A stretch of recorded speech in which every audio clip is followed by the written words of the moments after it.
Hello everybody, welcome back to my channel. My name is Maureen O'Connor from Quilters Heaven in Northbrook, Illinois, and I am the Opinionated Quilter. Today's episode, number 52, we've made it a year, yay, is today a Boston Commons quilt again. Last week we did a 2-for-1, this is a single one, and I'll go through all the instructions on how to do it. So get your piece of paper and pencil ready. But first, let's get to the update on the Scrap Fabric Challenge.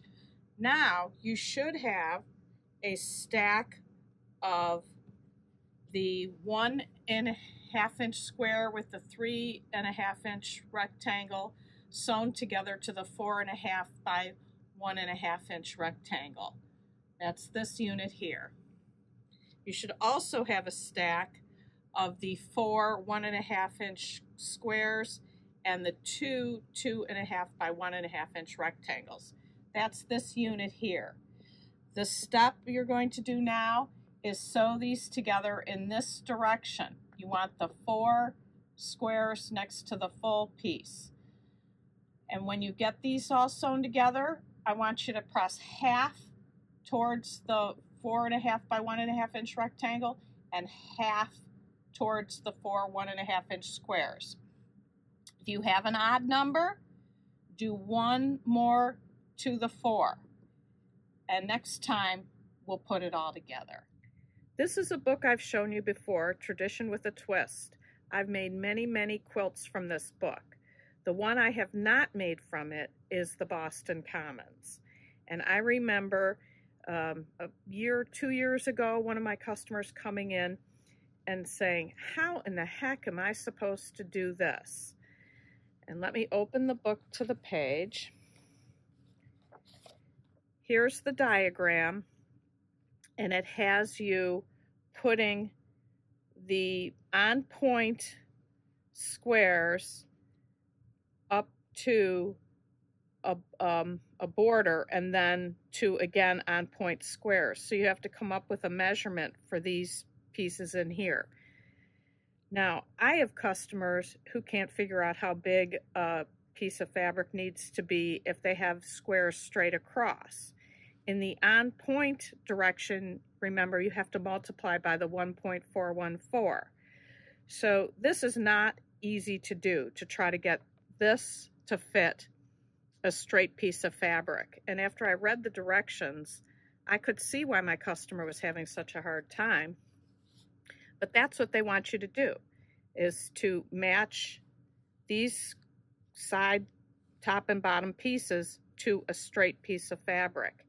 In addition, if you look at the strip sets they have you make what, 5, 6, 7, 8, 9 different strip sets. Didn't make sense to me. There's also another book that's by Eleanor Burns, a Boston Commons quilt book, and she basically does the same thing.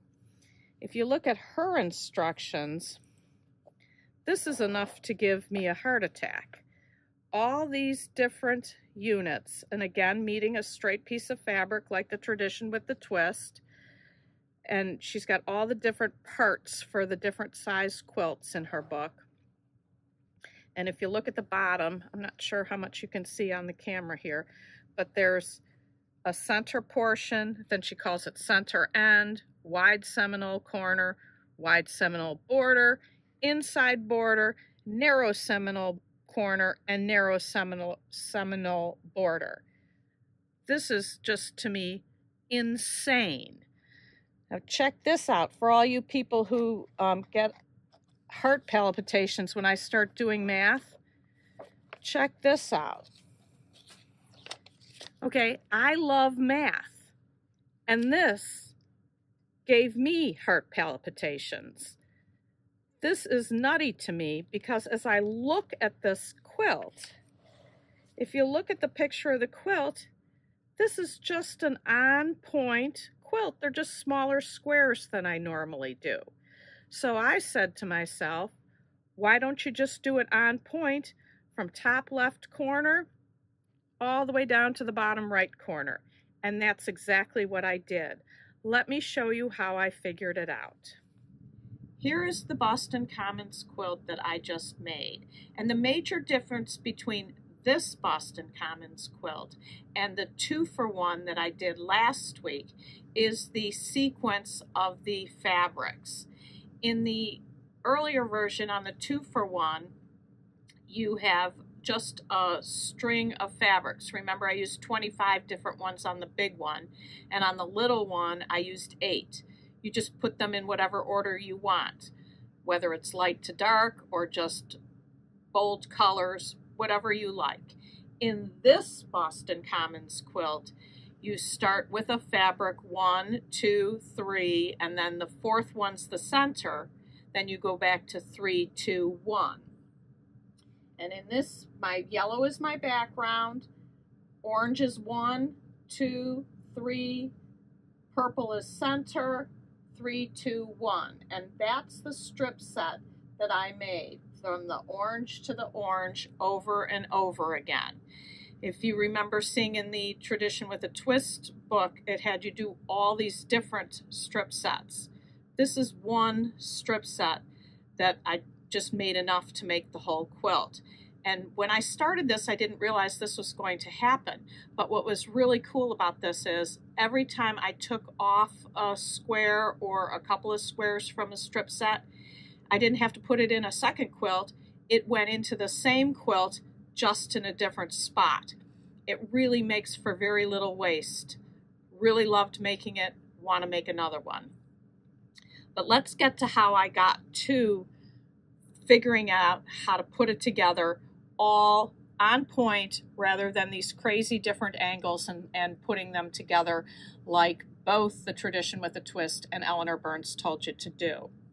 I took the picture from the Tradition with a Twist book and copied it.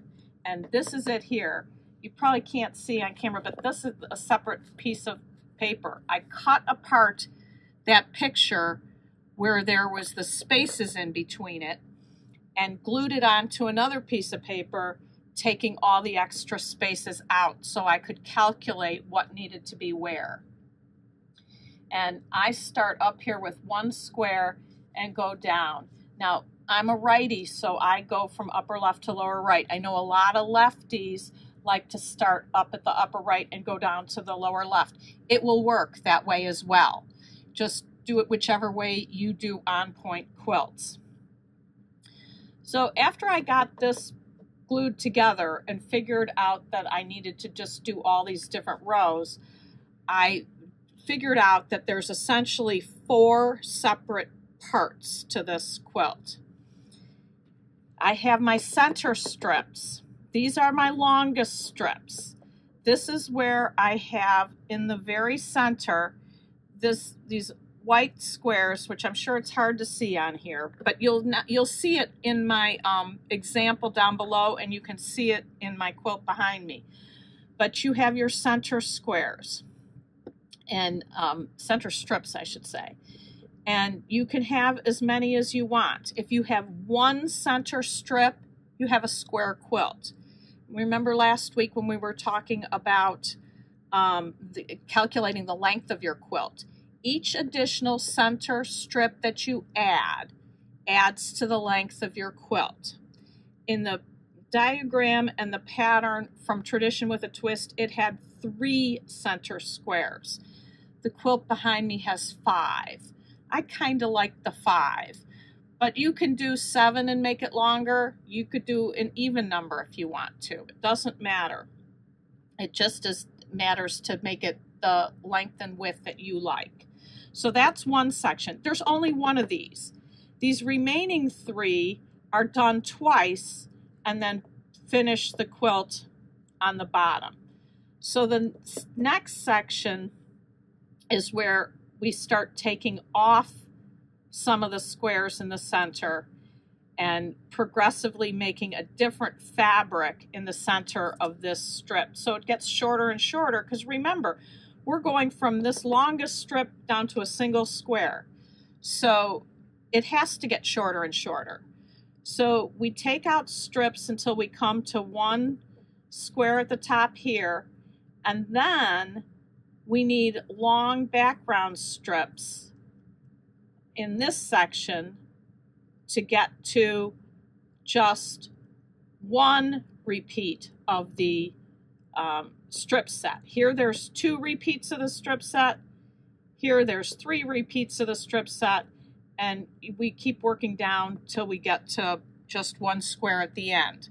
Now, I did a sample. Before we go down to look at the sample, I just want to quick show you here the sections on my quilt. Here are the center longest strips. From here to here are all the same strip set, just shifted down because that's how you make your quilt longer. Now this next strip, instead of having the, it should be here. Instead of having the yellow in the center, the orange is in the center. And then it goes to the blue in the center, and then the print, then the purple, and so on. That's exactly what we did with the little ones, changing from the pink to the green to the yellow to the purple. Each time you take out squares, so it makes the strips shorter, so that you eventually go from your longest strip all the way up here. You can't see it because it's above the shelf, up to 1 square in the corner. I'm going to show you on my example on the table. Let me walk around and point it out to you. So this is the strip set I made to show you the example. I've got this one I call the donut. I've got the blue marble, yellow speckle, I've got the black stars, and then it goes back to the yellow speckle, the blue marble, and the one I call the donuts. So I just made a couple strip sets of this, and I made a smaller example than I did the one hanging. The one hanging is cut 2.5 to finish to 2. These are cut 2 to finish to 1.5. So the first thing I want to show you is the center longest strip.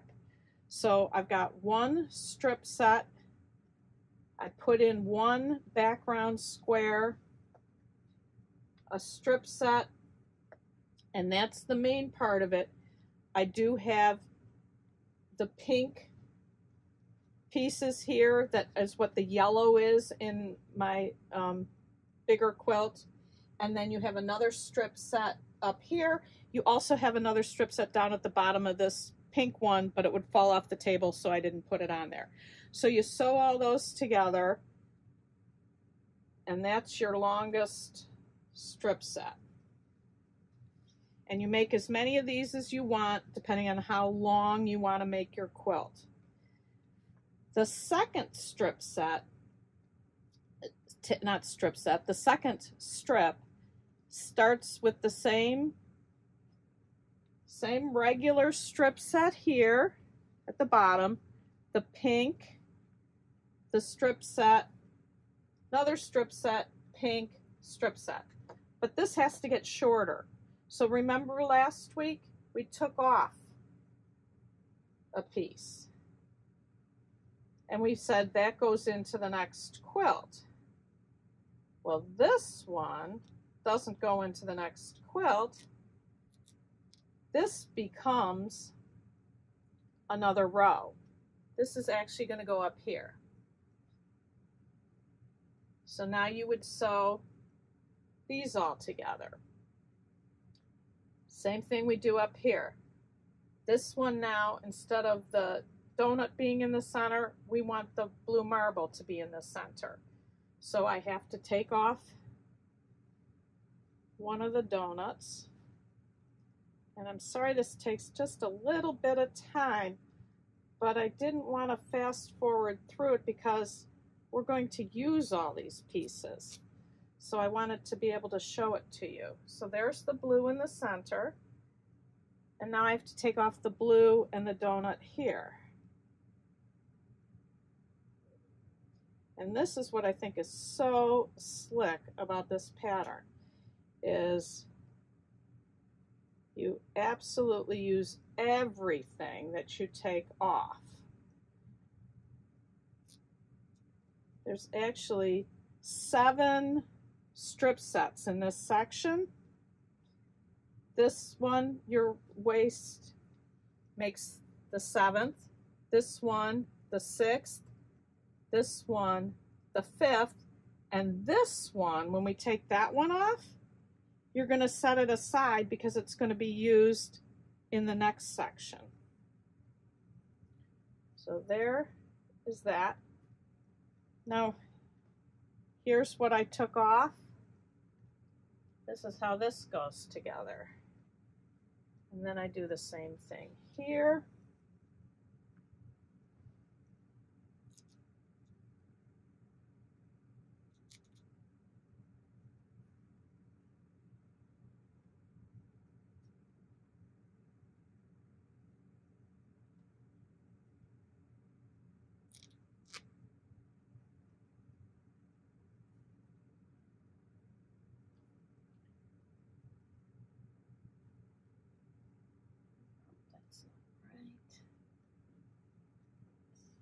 This.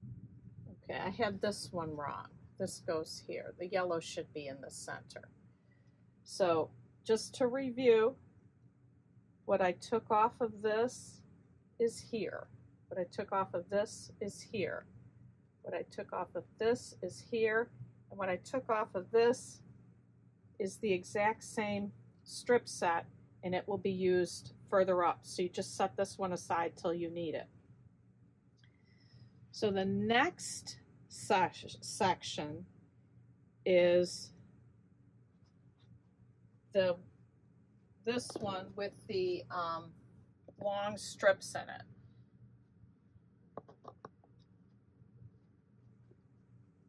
And that's here.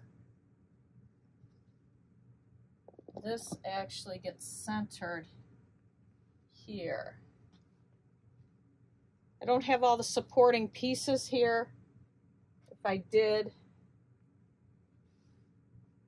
it would be pink on either side and a strip set on either side. Oops, let me reach across the table and get it. So when you were looking at this by itself, it didn't look like it would meet this. But once you have all the proper pieces here, and when I get back to the quilt that's hanging, I will show you where these parts are in the quilt. So you have the longest pink, then you go down and do one shorter. I'm going to go around to the other side of the table here. Shorter, shorter. Now we've gotten down to one pink. So now we have to do the same thing here that we did before. So I have to take off the donut. Can everybody guess where this one's going to go?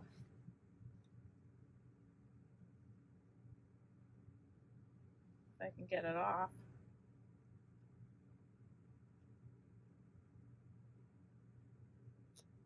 I always like to use a shorter stitch length on strip sets because we cut them apart and you don't want them separating them when you don't want to. But now I want to separate them fast and they won't come apart. Okay, so this is the top one here. It's the same thing we did down there. You take off a piece from here, it goes up to the top. You take off the pieces from the next row, and it creates the exact same pieces we did down here. This is what I'm going to get from this strip set.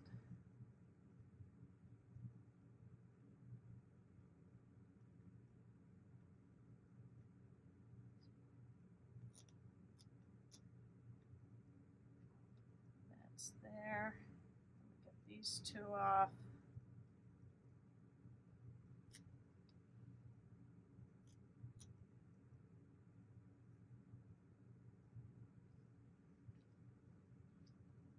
Of course, that goes like that.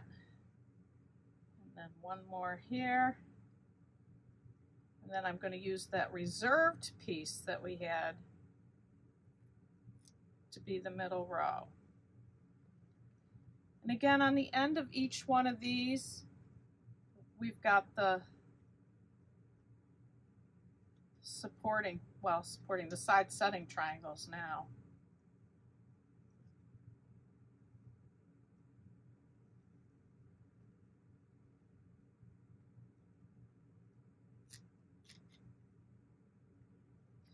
Okay. So that goes there. This goes here. And then my reserved pieces from the first one goes here. And that is this last part of the quilt. So you basically have, like I said, 4 different sections. The center, which is this one, then down to this strip set, to this single square. Then you've got the extra long background pieces, and then you've got the final triangle. And then all these now require side setting triangles. So here, if you look at my quilt, after we did the centers, here's to the single orange, which is the donuts on the example. Here's my long, this would be pink on the table, and then down to 1 square of the background, and then it's again the decrease to the single 1 square. Up in the corner is an orange one that you can't see. And you put on your side setting triangles, put all your strips together. As long as you, on your strip set, you've pressed in opposite directions, doesn't matter which you do, which directions, as long as one goes out and the next one goes in, they'll all nest together and fit. So my quilt is 57 by 68 and a half, and that's without borders. I do want to put a border on mine, but for now, without borders, it's 57 by 68 and a half. Fabric requirements to make this: 4 fabrics for the strip sets, 3 1 yard. You actually only need 30 inches if you're looking in your stash. If you have 32 inches and I say it's a yard, you only need 30. The center, which is purple in my quilt here, and it's the black stars on the table, you only need a ½ yard for the centers. It's really only 15 inches if you're looking in your stash to see if you have enough. The background, I used 1½ yards. And if I was binding this as it is now, I need a ½ yard, and backing 3 3/4 yards. If you add borders, you'll need more binding, you'll need more backing. But if it was finished just the way it is right now, this is what you would need. Let me give you the cutting instructions. Here are the cutting instructions. I made 6 strip sets, and I used every single one of my 16 2½ cuts from each strip set to make the quilt behind me. If you make a mistake, you might have to make another piece, another strip set, or just cobble together squares to make another piece. But I used every single one of them. So to make your strip sets, you cut 12 2½ strips of the 3 fabrics and 6 2½ strips of the center fabric. And then you lay them out the way you like them: 1 2 3 center, 3 2 1, whatever you assign the number to the fabric that you have chosen. The background, you need 14 2½ strips, which need to be subcut, and you will need 4 2½ squares. 2 of them are in the body of the quilt. You saw the pink that I used at the top single one. Those are 2 in the body of it. You will also need 2½ squares of the background fabric for your centers, how many ever you make of them. The other 2 2½ squares is cut in half on the diagonal for the corner squares. Of the rest of it, you need 38 10½ strips. those are my pink on the table, my yellow here. These are all 10.5-inch strips to make this border of the quilt. You need 4 6.5-inch strips, or pieces I should say, 4 14.5-inch and 2 18.5-inch. These are the pieces that change sizes. Here in the pink that goes down to the single square, and here in the yellow, here's my longest, that's the 18.5, 14.5, I forget what the rest of 10.5, 6.5, and then the single square. So those are the numbers you need here. You also need the side setting triangles, and as luck would have it, 2 4.25-inch strips gets you 1 square short of what you need. You need 84 quarter square triangles. So you need to cut a third 4.25-inch square. So I cut 3 4.25-inch strips, and then after I cut off my 1 extra square to get the last 4 quarter square triangles, I used what remained of this strip for some of the pieces up here. So you can, use whatever you want. You can set that 4.25-inch rest of your strip in your scrap pile, or you can cut it up for your center squares, or you can even get some of your 6.5-inch pieces out of it. So that's it. You need 84 quarter square triangles to go on the ends of each of your strip sets. And then you need 2 2.5-inch squares to be the corner triangles. And that's really as simple as it is. You don't have to be putting on-point squares onto some mathematical formula to get that center border. If you just make the center border part of your on-point piecing. So it's really simple, it's really fun. Don't forget, on the table, I didn't have all of the strip sets on the outside. As you came down here, you always had the long one and of the background, and then you had a whole strip set here. So you need one on one end and one on the other until you get to up to here. But it's really fun, really easy. That's it for today. Thanks so much for watching. If you learned something today, please like, share, and subscribe. And until next time, happy sewing.